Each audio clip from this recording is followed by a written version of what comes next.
Aujourd'hui, beaucoup des enfants de Dieu trouvent le Seigneur notre Dieu comme menteur. En réalité, l'Éternel notre Dieu, selon Nombre 23, 19, il n'est pas un homme pour nous mentir, ni un fils d'homme pour se répandre. Toi qui nous suis au loin et auprès, si tu n'as pas la victoire, as-tu consulté l'Éternel ton Dieu, comme était le cas de David? David ne pourrait rien faire sans pouvoir consulter l'Éternel. La consultation, c'est quelque chose de très important. Beaucoup aujourd'hui se retrouvent dans un cercle vicieux, tournent en rond, parce que pendant tout leur parcours de vie, ils n'avaient jamais consulté l'Éternel, leur Dieu. C'est pourquoi Jérémie 51, 34 nous dit: Nabuchodonosor, roi de Babylone, a pris tout ce qu'ils avaient de précieux, et il a fait de moi un vase vide, et il m'a chassé. Parce que tu ne connais pas qui est le Nabuchodonosor de ta vie, qui a pris tout ce que tu avais de précieux, il a rempli son ventre, et par après il t'a chassé. Qui est Nabuchodonosor de ta vie? Mon frère, ma soeur, beaucoup qui sont appelés aujourd'hui enfants de Dieu, nous avons fait beaucoup de choses. Nous sommes allés même plus loin, mais on ne se retrouve pas. Le nez parce qu'on n'avait pas consulté l'Éternel.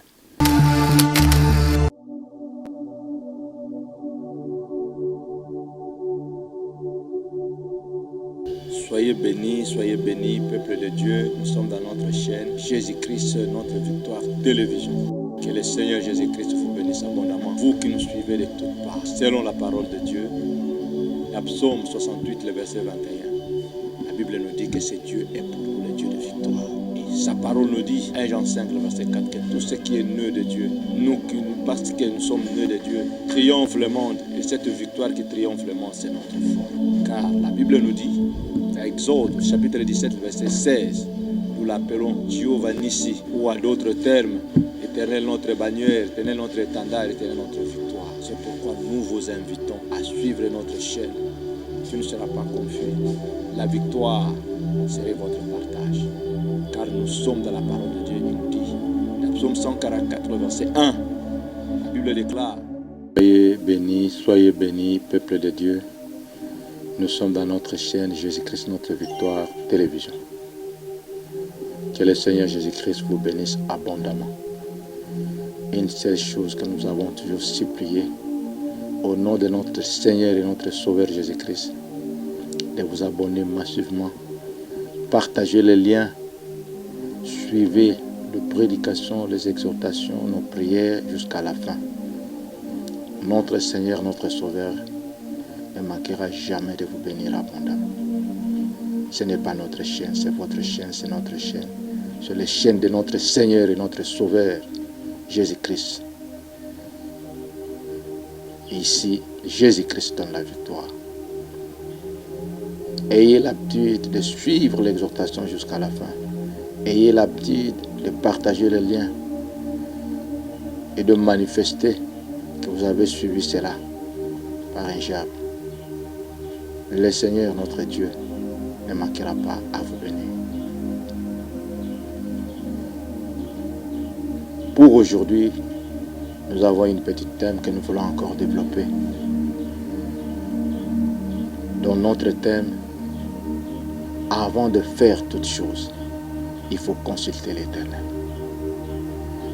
Avant de faire quoi que ce soit, tu dois consulter l'Éternel, ton Dieu. Aujourd'hui, les enfants de Dieu, nous avons besoin de la victoire dans tel ou tel autre domaine. Et si nous n'en avons pas, parce que par moment, nous faisons des choses sans consulter l'Éternel. C'est pour cela, notre petite exhortation, avant toute chose, consulte l'Éternel ton Dieu. Comme était le cas de David. La Bible nous dit dans 1 Samuel au chapitre 23, le verset 2, David consultant l'Éternel, il lui posera des questions.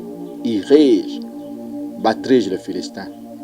Et l'Éternel lui répond, va, tu battras le Philistin et tu délivreras Kélia. Combien aujourd'hui se sont mariés sans demander à Dieu l'approbation divine, sans consulter le Seigneur? Même dans les études, même dans le mariage, même dans les affaires, même dans la faculté que tu te fais prendre, dans tout ce qu'il nous faudra faire avant de faire quoi que ce soit. La chose la plus importante, tu dois consulter l'Éternel, ton Dieu. Même pour le travail, même pour les activités, même pour la communauté, même pour tout ce qu'il te faudra faire. La première des choses à faire, il faut consulter l'Éternel. Aujourd'hui, beaucoup d'enfants de Dieu trouvent le Seigneur notre Dieu comme menteur. En réalité, l'Éternel notre Dieu, selon Nombre 23, 19, il n'est pas un homme pour nous mentir, ni un fils d'homme pour se repentir. Nous sommes dans notre chaîne, Jésus-Christ, notre victoire. Toi qui nous suis au loin et auprès, si tu n'as pas la victoire, as-tu consulté l'Éternel, ton Dieu, comme était le cas de David? David ne pourrait rien faire sans pouvoir consulter l'Éternel. Tu as ouvert une église, tu as ouvert une communauté, tu as fait telle activité ou telle autre activité, ça ne marche pas, tu fais un cercle vicieux, et par moment tu dis que le Seigneur n'est pas avec toi. Mais avant toute chose, il faut consulter l'Éternel. C'est ça notre petite exhortation de ce soir. Tu veux faire quoi que ce soit dans la vie, prends un moment pour consulter l'Éternel. La Bible nous dit, dans Jérémie 21, le verset 2, les peuples sont allés voir un prophète. C'est prophète-là que nous appelons Jérémie. Pour lui dire, consulte l'Éternel pour nous. Ils ont compris le secret de la consultation. C'est pourquoi vous trouvez dans certaines communautés, ils ont même des journées de consultation. Même si nous allons dans le domaine de la médecine, quand vous allez consulter le médecin, à le consultant, il va vous donner, il y a ce que nous appelons le diagnostic et le pronostic. La consultation, c'est quelque chose de très important. Beaucoup aujourd'hui se retrouvent dans un cercle vicieux, tournent en rond, parce que pendant tout leur parcours de vie, ils n'avaient jamais consulté l'Éternel, leur Dieu. C'est pourquoi Jérémie 51, 34 nous dit, Nabuchodonosor, roi de Babylone, a pris tout ce qu'ils avaient de précieux, et il a fait de moi un vase vide, et il m'a chassé. Pourquoi? Parce que tu ne connais pas qui est le Nabuchodonosor de ta vie, qui a pris tout ce que tu avais de précieux, il a rempli son ventre, et par après il t'a chassé. Qui est Nabuchodonosor de ta vie? C'est pour cela, mon frère, c'est pour cela, ma soeur, le Seigneur Jésus-Christ vous appelle, au travers de cette petite exhortation. Même si tu es parti très loin, il n'est pas encore tard. Le Seigneur Jésus-Christ n'arrive jamais en retard. Nous l'avons vu à Béthanie. Pour Marie et Marthe, ils savaient qu'il était déjà tard. Il disait ces 4 jours passés, ça sent mauvais. Mais quand le Seigneur est arrivé, Lazare est revenu à la vie. Une seule chose que nous vous demandons, une seule chose que nous vous supplions, d'avoir l'habitude de consulter l'Éternel, d'avoir l'approbation divine, que Dieu puisse te parler, que Dieu puisse te dire quelque chose. La Bible nous dit dans 2 Samuel 21, le verset 1, du temps de David, il consulta l'Éternel pour lui demander pourquoi la famine en Israël. Le Seigneur lui dira, à cause de la maison sanguinaire, parce qu'ils ont fait périr les Gabaonites. Il est entré en prière, il a consulté l'Éternel. Pourquoi ma femme est stérile? Pourquoi mon mari est tel? Pourquoi il y a une séparation? Pourquoi il y a ceci? Pourquoi il y a cela dans ta vie? Tu ne vas pas aller vite voir le charlatan, voir qui que ce soit. Consulte l'Éternel ton Dieu. Le Seigneur a la réponse. Le Seigneur te dira. Dieu parlait tantôt d'une manière, tantôt d'une autre. Et par moments, nous, on ne prend pas garde. C'est pour cela que nous t'invitons, peuple de Dieu. Même au temps de Moïse, Moïse connaissait les secrets des consultations. La Bible nous dit, dans Exode 18, verset 15, Moïse va dire à son beau-père, alors consulter l'Éternel. Dans ta vie, dans tout ce que tu as comme problème, dans tout ce que tu as comme maladie, dans tout ce que tu as comme difficulté, dans tout ce que tu as comme situation qui tourne en rond, même quand on te dit quelque chose, la première des choses que nous vous supplions, il faut consulter l'Éternel, ton Dieu. On ne t'a pas envoyé consulter qui que ce soit, mais consulter l'Éternel, ton Dieu, au moyen de la prière. Car la Bible nous dit, dans Philippiens 4, 6, faites connaître tous vos besoins au Seigneur par des prières et des supplications. Veillez avec des actions de grâce. Au 19, la Bible nous dit, le Seigneur pourvoira à tous vos besoins selon sa richesse en Jésus-Christ. Il nous a pas appelé à être des plaintifs. Allez plaider ton cause partout. Il dit, faites connaître tous vos besoins au Seigneur aussi. Et le Seigneur là pourvoira à tous vos besoins. Dans Isaïe 2, 22, la Bible nous dit, l'homme n'est qu'un souffle, à capot de compter sur lui. Même dans Psaume 118, le verset 8, la Bible nous dit, mieux vaut se réfugier à l'Éternel que de compter sur un homme. Dans Psaume 66, 20, la Bible nous dit, l'Éternel ne rejette pas la prière. Dans Jérémie 17, 5, il dit, maudit soit l'homme qui se confie à l'homme, qui prend la chair humaine pour son appui. Je t'invite au travers de cette petite exhortation, mon frère, ma soeur, beaucoup qui sont appelés aujourd'hui enfants de Dieu. Nous avons fait beaucoup de choses.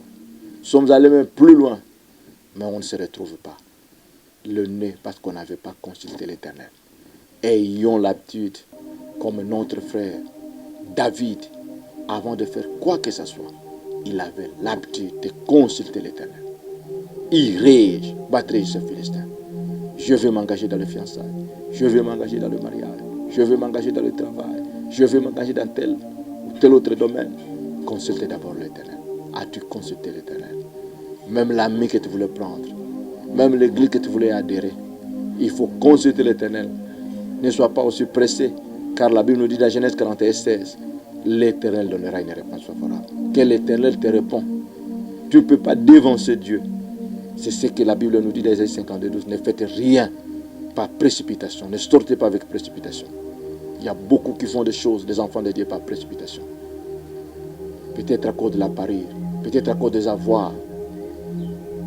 Tu peux aller plus loin sans le Seigneur. Or, la Bible nous dit, sans moi, vous ne pouvez rien. Mais avec Dieu, nous ferons des exploits. C'est une exhortation. Ce n'est pas une prédication, ce n'est pas un enseignement. Nous sommes venus seulement exhorter le peuple de Dieu pendant ces quelques minutes que nous devons consulter l'Éternel. Comme a été le cas de David. David consultait l'Éternel. Avant de faire quoi que ce soit, il consultait.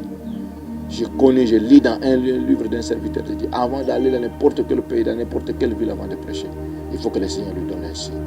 Toi aussi qui m'écoutes, as-tu consulté l'Éternel pour ton mariage? As-tu consulté l'Éternel pour les études? As-tu consulté l'Éternel pour tes activités? As-tu consulté l'Éternel pour le ministère que tu crois y en avoir? As-tu consulté l'Éternel pour le mentor que tu as pris? As-tu consulté l'Éternel pour tout ce que tu es en train d'entreprendre? Mais le Seigneur t'appelle aujourd'hui. Il est bon moment. C'est le temps favorable. Nous devons consulter l'Éternel. Même pour de visiter, même tout ce qu'il nous faudra faire avant de faire quoi que ce soit. Il nous dit dans Isaïe 52, le verset 12, ne faites rien par précipitation. Ne sortez pas avec précipitation comme les gens qui fuient. Car lui-même, le Dieu d'Israël, sera votre avant-garde et votre arrière-garde. Que le Seigneur Jésus-Christ vous bénisse abondamment pour cette petite exhortation. Soyez bénis, peuple de Dieu, au nom puissant de notre Saint Seigneur et Sauveur. Amen.